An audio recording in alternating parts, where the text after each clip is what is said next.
नमो हरिहन्ताहणं नमो सेथाडं नमो आयरियाडं नमो वच्छायाडं नमो लोये सवसाहुडं मङ्गलं भगवान् वीरो मङ्गलं गौतमो गणी मङ्गलं कुन्दकुन्दार्यो जैनधर्मोऽस्तु मङ्गलं सर्वमङ्गलमाङ्गल्यं सर्वकल्याणकारकं प्रधानं सर्वधर्माणां जयम्।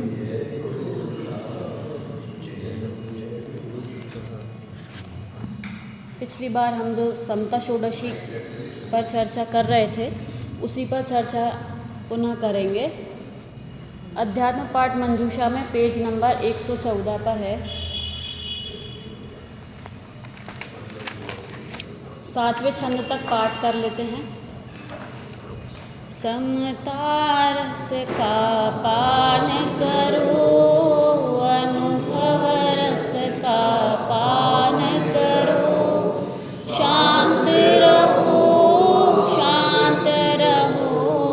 सहज सदा ही शांत रहो नहीं अशांति का कुछ कारण ज्ञान दृष्टि से देख आओ क्यों पर लक्ष्य करे रे मूर्ख तेरे से सब भिन्न देह भिन्न है कर्म भिन्न है उदय आदि भी भिन्न हो नहीं अधीन है तेरे कोई सब स्वाधीन परिणमित हो पर नहीं तुझसे कहता कुछ भी सुख दुख का कारण नहीं हो करके मूढ़ कल्पना में क्या तू ही व्यर्थ आकुलित हो इष्ट अनिष्ट न कोई जग में मात्र ज्ञान के ज्ञेय हो निरपेक्ष करो निज बाधक तुमको कोई न हो तुम स्वभाव से ही आनंदमय पर से सुख तो लेश न हो झूठी आशा तृष्णा छोड़ो जिन वचनों में चित्त धरो पर द्रव्यों का दोष न देखो क्रोध अग्नि में नहीं जलो नहीं चाहो अनुरूप प्रवर्तन वेद ज्ञान ध्रुव दृष्टि धरो जो होता है वह होने दो होने को स्वीकार करो कर्तापन का भाव न लाओ पुरुषार्थ करो बस बस बस बस बस। 5वें छंद तक अपन ने पिछली बार चर्चा करी थी, उसके आगे चर्चा करेंगे। पहले एक बार दोहरा लेते हैं कि हमने क्या पढ़ा था। हमने देखा था कि समता किसका नाम है। समता मतलब वह है कि चाहे अनुकूल परिस्थिति हो या प्रतिकूल परिस्थिति हो दोनों समय समता रखनी है। माने उस परिस्थिति में राग द्वेष नहीं करना। क्यों नहीं करना राग द्वेष? क्योंकि परिस्थिति पर्याय हमेशा बदलने वाली है, सदा एक सी नहीं रहती। और जो एक सी नहीं रहती उसमें यदि हम उसको रोकना चाहेंगे तो आकुल व्याकुल होंगे उस समय भी और जब वो चली जाएगी तब भी। तो आचार्य देव कहते हैं कि समता क्यों रखनी है? क्योंकि जीव का स्वभाव आनंद में है। यदि हम पर वस्तु में इष्ट अनिष्ट बुद्धि करके उसको रखना चाहेंगे तो आकुलता ही हाथ लगेगी, इसके अलावा कुछ हाथ नहीं लगेगा। तो समता रस का पान करने की बात यहाँ पर बताई थी। फिर बोला कि अशांति का कारण कुछ नहीं है, पर वस्तु अशांति का कारण नहीं है। क्यों? क्योंकि अशांति कब होगी पर वस्तु को देखकर? जब हम उसमें इष्ट अनिष्ट बुद्धि करेंगे। क्योंकि अगर पर वस्तु सुख दुख का कारण होती तो सभी को उसमें सुख दुख लगना चाहिए था। हम विचार करें कि कोई चीज़ किसी को अच्छी लग रही है, वही चीज़ किसी को बुरी लग रही है, तो ऐसा क्यों हो रहा है? क्योंकि उसमें जिसको राग लग रहा है वो उसको अच्छी लग रही है, और उसको देखकर जिसको द्वेष हो रहा है वो उसको बुरी लग रही। तो अशांति का कारण पर वस्तु है या हमारी इष्ट अनिष्ट की बुद्धि है? हमारी इष्ट अनिष्ट की बुद्धि ही सुख दुख का कारण बनती है। तो बोल रहे हैं अशांति का कारण कुछ नहीं है। जीव को क्या करना है कि ज्ञान दृष्टि से देखना है। जीव पर वस्तु में कुछ कर नहीं सकता, हम सिर्फ जान सकते हैं। आत्मा का स्वभाव जानना मात्र है। हम उसको छोड़कर और अन्य अन्य चीज़ करना चाहते हैं, इसलिए आकुलता हाथ लगती है। क्यों पर लक्ष्य करे रे मूर्ख, तेरे से सब भिन्न हो। जब ये शरीर ही मुझसे भिन्न है, एक क्षेत्र अवगाह में रहते हुए भी, तो पर वस्तु तो और कितनी हमसे भिन्न है। हम क्यों पर चीज़ों को लक्ष्य करें? सब हमसे भिन्न है। देह भिन्न है, कर्म भिन्न है, उदय आदि भी भिन्न हो। उदय में क्या लेंगे कि जो पुण्य के उदय से जो सामग्री मिली है, पाप के उदय में जो सामग्री मिली है, वो इस जीव से अत्यंत भिन्न है। नहीं अधीन है तेरे कोई, सब स्वाधीन परिणमित हो। कोई वस्तु किसी के अधीन है क्या? हम किसी के अधीन नहीं है, तो हम क्यों किसी को अपने अधीन करना चाहते हैं? कर ही नहीं सकते, क्योंकि सभी द्रव्य स्वतंत्र हैं। तो कोई अधीन नहीं है, सब स्वाधीन परिणमित हो, अपने अपने अनुसार सब परिणमित करते हैं। ठीक है। पर नहीं तुझसे कहता कुछ भी, सुख दुख का कारण नहीं हो। पर कहता है कि मुझे देख के तुम सुखी हो या दुखी हो, हम अपने आप उससे सुखी दुखी होते हैं। करके मूढ़ कल्पना मिथ्या, तू ही व्यर्थ आकुलित हो। हम ही व्यर्थ आकुलित होते हैं उसमें सुख दुख की बुद्धि कर कर। इष्ट अनिष्ट न कोई जग में, मात्र ज्ञान के ज्ञेय हो। अगर पर वस्तु से सुख दुख का संबंध होता तो हमसे कई गुना ज़्यादा दुखी सिद्ध परमेष्टि होते, अरहंत परमेष्टि होते। क्यों? क्योंकि हम तो एक लिमिटेड एरिया की चीज़ें जान रहे हैं, और वो भी सिर्फ वर्तमान की, और उनके ज्ञान में तो सारी चीज़ें, वो भी भूत भविष्य और वर्तमान तीनों पर्याय झलक रही हैं।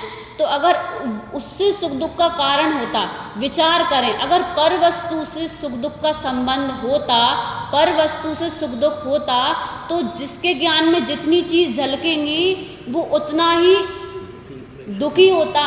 लेकिन उनके ज्ञान में इतनी चीज़ें कब झलक रही हैं? जब उन्होंने लिमिटेड चीज़ों में राग द्वेष करना बंद कर दिया था। जिस अवस्था में हम हैं ना, ऐसी अवस्था में ही उन्होंने समता धारण की थी, सम्यक्त्व धारण किया था, संयम धारण किया था। तब उनका ज्ञान इतना स्वच्छ निर्मल हुआ कि तीनों लोगों की चीज़ें उनके ज्ञान में झलक रही हैं। ऐसे जीवों को ऐसी रिद्धियाँ प्राप्त होती हैं। ठीक है, अब देखते हैं आगे क्या लिखा है। तुम स्वभाव से ही आनंदमय, पर से सुख तो लेश न हो। झूठी आशा तृष्णा छोड़ो, जिन वचनों में चित्त धरो। जिनवाणी माँ कह रही है कि हे जीव, हे भवजीव, तू स्वभाव से आनंदमय है। सुख तो आत्मा का गुण है ना, पर वस्तु का गुण है क्या?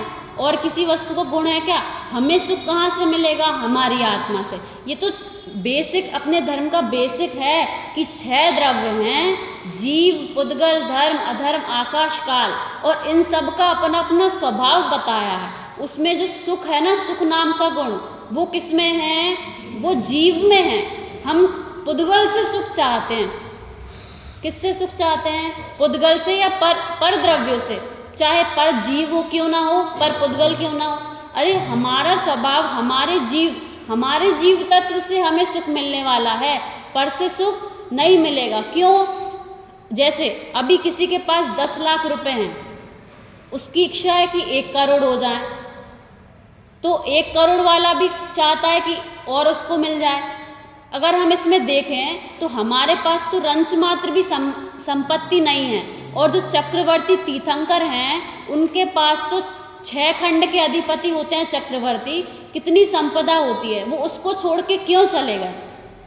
कल हम घूमने गए थे तो संभव मुझसे ही पूछ रहा था कि दीदी पर द्रव्य में सुख कैसे नहीं, अपन कैसे विचार करें, तो मैं उसको यही बता रही थी कि देख अपन सोच रहे हैं कि ये चीज़ में सुख है, अपन सोच रहे हैं कि ये हो जाए, सब कुछ भी हो जाए जैसे ये, तो उसमें अपन सुख मान रहे हैं, ये चीज़ मिल जाए, इतनी संपत्ति हो जाए, हम उसमें सुख मान रहे हैं। अगर सुख होता तो चक्रवर्ती तीर्थंकर जैसे उनके पास तो सब कुछ था, उन्होंने क्यों छोड़ दिए वो सब चीज़ें। तो वो जो पर्याय अपन को पुण्य खोद ऐसे कुछ चीज़ मिली है ना, तो वो एक लिमिटेड समय के लिए है। अब विचार करें कि जैसे अपना जो घर है अपन उसमें सुख मान रहे हैं, तो कब तक के लिए है वो, एक समय कुछ समय के लिए है ना, तो वो सुख हम मान रहे हैं, तो वो पता है सुख किस चीज़ में है कि हमारी इच्छा थी उसके अनुकूल जो हो गया, तो वो थोड़ी सी आकुलता कम हो गई, तो आकुलता कम हुई तो उसमें हमने सुख माना, आकुलता मात्र कम हुई है, निराकुलता नहीं हुई। तो सुख किसका नाम है कि निराकुलता का नाम सुख है। हमने कम आकुलता में सुख मान लिया, कम दुख में सुख मान लिया। किसी का बुखार बहुत ज़्यादा था, मान लो 100 था, अब 95 हो गया, तो कम बुखार में वो क्या कहता है कि बुखार अभी मैं ठीक हूँ, तो प्रॉपर ठीक है क्या, वो पूरा नहीं है। क्यों ठीक क्यों नहीं है, क्योंकि अभी भी बुखार है ना, लेकिन वो क्या मानता है कि पहले 100 था अब 5 कम हो गया, इसलिए मैं थोड़ा सा कम बीमार हूँ। कम बीमार हूँ कि स्वस्थ हूँ, कम बीमार हूँ। ऐसे ही हम कम दुख में सुख मान रहे हैं। अगर हमें वो उस दिन पंडित जी ने प्रवचन लिया था ना, खड़ेरी से आए थे, वो बता रहे थे कि संसार में सुख है कि दुख है, तो सबने कहा दुख है। तो क्या दुख लग रहा है आपको, बताओ क्या दुख लग रहा है। हमको ये भी नहीं पता कि हमें क्या दुख लग रहा है, तो हम इसे छोड़ने का प्रयास क्यों करेंगे।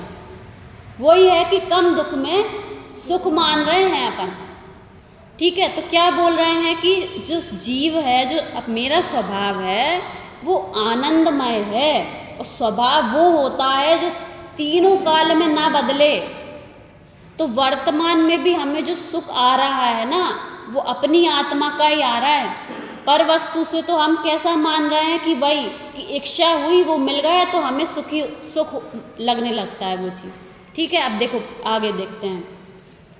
पर द्रव्यों का दोष न देखो, क्रोध अग्नि में नहीं जलो, नहीं चाहो अनुरूप प्रवर्तन, भेद ज्ञान ध्रुव दृष्टि धरो। ये बोल रहे हैं यहाँ पर कि जब हम किसी को अपने अनुकूल चलाना चाहते हैं और वो नहीं चलता, तो हमें क्या लगता है, क्रोध आता है। तो ये कह रहे हैं कि कोई क्यों तुम्हारे हिसाब से चलेगा। अब तुम सोचो कि अब मुझसे कोई बोले कि तुम ऐसा करो ऐसा करो ऐसा करो, तो मैं किसी के अनुसार चल सकती हूँ क्या। तो जब मैं किसी के अनुसार नहीं चल सकती, तो मैं क्यों चाहूँ कि कोई मेरे अनुसार परिणमित करे।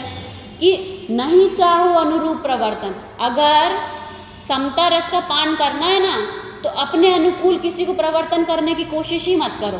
क्यों, क्योंकि सब स्वतंत्र हैं, सब स्वाधीन परिणमन करने वाले हैं। जब जब तुम पर को अपने अनुकूल परिणमित कराने की कोशिश करोगे, तब तक आकुलता ही हाथ लगेगी। और पता है देखो इसमें आगे आएगा कि यदि आप चाहते हो कि कोई आपके अनुकूल परिणमित करे और वो थोड़ा सा वैसा परिणमन कर भी जाए ना, तो हमको क्या लगता है कि वो हमारे कहने से या हमारे उससे परिणमित किया, ऐसा नहीं है। वो जैसा परिणमित हुआ है वो स्वाधीन हुआ है। निमित्त नैमित्तिक संबंध ऐसा बन जाता है कि हम चाह रहे थे ऐसा हो जाए और वैसी उसकी योग्यता थी कि वो हो गया, तो हमको क्या लगता है कि हमारे अनुसार हो गया। वही है कि कुत्ता वाला उदाहरण है ना, बैलगाड़ी के नीचे चलता है, जब तक वो सीधी चलती है तो उसको क्या लगता है कि मैं चला रहा हूँ, और जब मुड़ जाती है तब। तो ऐसे ही हमें विचार करना चाहिए। हाँ, कितना दुखी होता है कि मैं चला रहा था, अभी ऐसे कैसे मुड़ गई।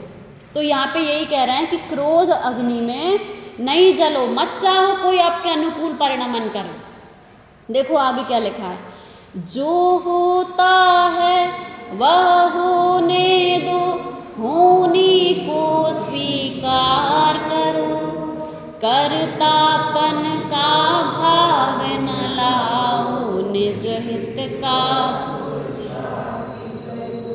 यदि समता में जीवन जीना है तो जो भी हो रहा है उसको स्वीकार करना चाहिए, क्योंकि हमारे अनुकूल जब कुछ होता नहीं है, ना होगा, ना कभी हुआ है, तो जो हो रहा है उसको स्वीकार करने में समता आएगी कि नहीं आएगी। हम निरंतर क्या करते हैं कि इस पुद्गल को मैंने, कितने सारे पुद्गलों में कर्तापन अपन करते हैं, ये मैंने किया, ये मैंने किया। कर सकते हैं कि अपन अगर विचार करें कि एक द्रव्य दूसरे द्रव्य का कुछ कर सकता है क्या, छू भी नहीं सकता उसको, तो करने का भाव तो बहुत दूर है। जैसे कोई पड़ोसी है अपना, ठीक है, बूढ़ी दादी है, लेकिन उनसे सब कुछ बन जाता है।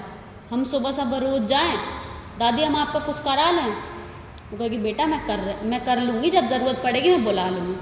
फिर अगले दिन फिर चले जाएं, दादी मैं आपका कुछ करा लूँ, बेटा मैं कर लूँगी। ऐसे रोज जाएं तो कुछ दिनों बाद क्या कहेगी, अरे तुम अपना काम करो ना, मेरे काम में हस्तक्षेप क्यों कर रहे हो।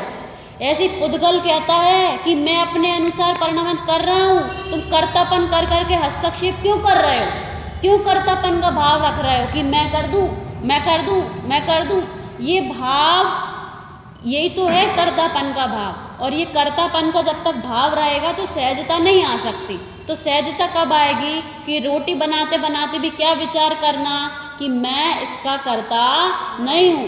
पुद्गल द्रव्य अपने अनुसार परिणमन कर रहा है और जीव द्रव्य का काम क्या है, जानना देखना। तो उस रोटी को भी हम बनते हुए जान रहे हैं, कर नहीं रहे, ऐसा भाव रखेंगे तो समता आएगी। फिर क्या लिखा है, दया करो पहले अपने पर,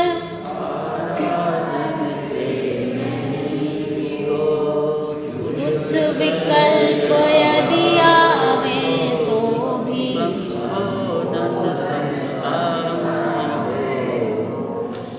हमने पर जीवों पर तो अनंत बार करुणा की है, दया की है। हम जब क्रोध आदि परिणाम करते हैं तो हमको अपनी दया नहीं आती कि उस समय हमने अपनी आत्मा को कितना कलुषित कर दिया, उस समय हमने अपनी आत्मा को नहीं जाना। तो हमने पर जीवों पर तो अनंत बार दया की है, पर क्या कह रहे हैं कि अपने पर जिसने दया कर ली ना, वो संसार में ही नहीं रहे। जिसने अपने पर दया की वो सिद्धालय में विराजमान है। तो कह रहे हैं कि पहले अपने पर दया करो और आराधन से नहीं चिगो। आराधना किसका नाम है, प्रसन्नता का नाम है, समता का नाम है, अपने को भगवान देखने का नाम है आराधना। हम प्रभावना के पीछे भागते हैं कि हमें धर्म की प्रभावना करनी है, ये करना है। अरे जो आराधक होते हैं ना, स्वयं प्रभावना उनसे हो जाती है, प्रभावना करनी नहीं पड़ती। आराधक से अपने आप उनको देख के, मुनिराजों को चलते फिरते सिद्ध क्यों कहते हैं कि उनकी मुद्रा देखने मात्र से जब कितने क्रूर प्राणी शांत हो जाते हैं तो प्रभावना अपने आप होती है, करनी नहीं पड़ती। तो अपने को भगवान देखो तो सब जीव देखेंगे कि देखो ये यहाँ रह के भी ऐसी परिस्थिति में भी सुखी है, तो ऐसी इसको कौन सी चीज़ मिल गई जो ऐसी विपत्तियों में भी ये सुखी है। तो प्रभावना अपने आप होगी, वो आएगा आपसे पूछने कि ऐसी कौन सी चीज़ मिल गई आपको कि आप इतने सुखी, इतने प्रसन्न रहते हो। तो अपने आप प्रभावना हो जाएगी। तो क्या देखो, अपने आप को भी भगवान देखो और पर जीवों को भी भगवान देखो, तो अपने आप प्रभावना होगी। और कुछ विकल्प यदि आवे, किसी के कषाय के परिणाम देखकर, कुछ देखकर यदि आपको विकल्प भी आए ना, कुछ समझाने, कुछ बोलने का, तो संबोधन समता में हो। उसको भी ऐसा नहीं कि उसने कोई कुछ कह रहा है दूसरे की सही कह रहे हो यार, वो तो ऐसा ही है, और लपेट के और बुराई करना, उसके परिणामों को और बढ़ाने की बातें करना, इसका नाम समता नहीं है। यदि कोई दुखी है ना किसी चीज़ से, तो ऐसा समता में संबोधन होना चाहिए कि वो जीव के परिणाम उस समय शांत हो जाएं। और हम उल्टा क्या करते हैं, 15 मिनट में बात अगर ख़त्म होने वाली होती ना तो 15 दिन तक चलाते हैं उसको। अगले दिन फिर मिलेगा, अरे क्या हुआ उस बात का, बात हुई क्या, और मिला के। तो अपने विचार करना चाहिए कि हम किस दिशा में सुख चाह रहे हैं।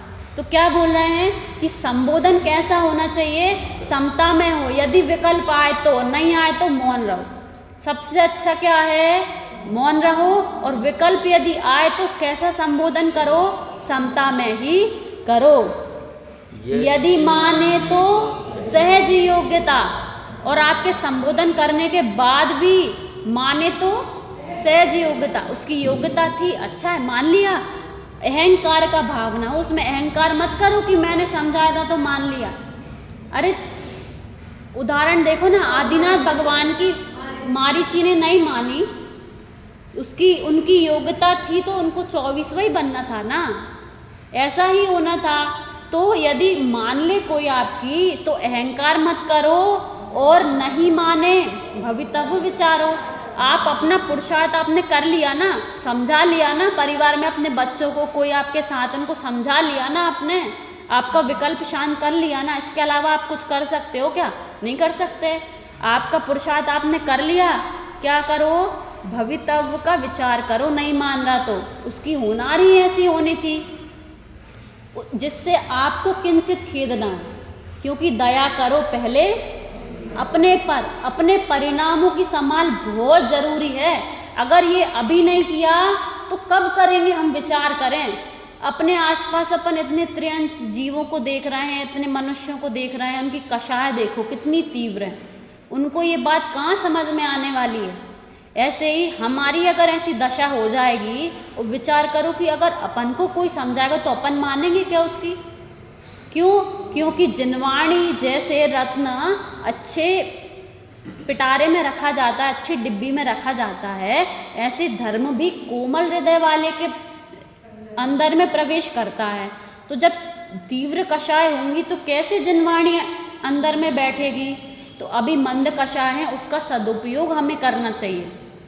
देखो आगे क्या लिखा है, हीन भाव जीवों के लख कर, ग्लानि भाव नहीं मन में हो, कर्मोदय की अति विचित्रता समझो अपने आसपास जीव हैं, उनके भाव, उनके हीन भावों को देखकर उनमें ग्लानि मत करो। क्या करो, कर्मोदय की विचित्रता को देखो कि ये कर्म की विचित्रता है कि सबके अपने अपने अलग अलग, कितने तीव्र कितने मंद, ये कर्म की विचित्रता के कारण परिणाम है, उस जीव की गलती नहीं है। यदि कोई आपसे अपन से कुछ कहे तो हम कैसे समता रख सकते हैं कि हमने ऐसे कर्म बांधे थे, ये तो सिर्फ निमित्त मात्र है, उसका उदय हमारे कर्मों का ही उदय आ रहा है, ये तो अपनी बात हुई। और यदि कोई बाहर में अपन को कोई देखे, किसी के ग्लानि भाव देखें, किसी के हीन भाव देखें, तो उनको उसमें ग्लानि नहीं करना, जबकि उसको समझाने का प्रयास करना चाहिए अपन को। कैसे करो, उसका स्थितिकरण करो, उसको समझाओ कि ये गलत है, अपने अनुसार जैसे जितना बने उसको समझाने की कोशिश करना चाहिए। हम क्या करते हैं, ग्लानि करते हैं। कैसे करते हैं, यदि किसी का कुछ देख लिया अपन ने, कुछ गलत काम कर रहा है, जैसे किसी ने चोरी की, तो क्या करेंगे, उसको तो नहीं समझाएंगे, 4 जनों के सामने बोलेंगे चोर है, 10 लोगों से और बोलेंगे चोर है। अरे अपना विचार करो ना, यदि कर्म के उदय के उससे यदि हम ऐसा करें और हमारे साथ यदि ऐसा होगा तो हमें कैसा लगेगा उस समय। ऐसे ही कोई भी कर्म के उदय से किसी का हीन भाव दिख रहा है, जैसे कई बार ऐसा करते हैं कि कर्म के उदय के कारण किसी से कोई नई चीज़ नहीं छूट पा रही, अभक्ष नहीं छूट पा रहा उससे, तो हम क्या करते हैं, देखो अभी भी खाता है, अभी भी तू ऐसा कर रहा है, अरे उसको अच्छे से समझाओ, 4 लोगों के सामने उसकी बुराई मत करो, उसका स्थितिकरण करो, उसको समझाओ जिनवाणी के अकॉर्डिंग कि ऐसा ऐसा होता है, उससे ग्लानि मत करो, क्योंकि पाप भाव है ना, वो है जीव है नहीं है, पाप भाव बुरा है, जीव बुरा नहीं है, वो भी भगवान आत्मा है, उसमें भी अनंत गुण है। तो स्थितिकरण करना चाहिए अपन को उसका, ऐसा नहीं कि ग्लानि कर दो तो वो मंदिर आ रहा तो वो भी नहीं आए। ये बहुत समझने की बात है। समय हो गया अपना। सहजानंद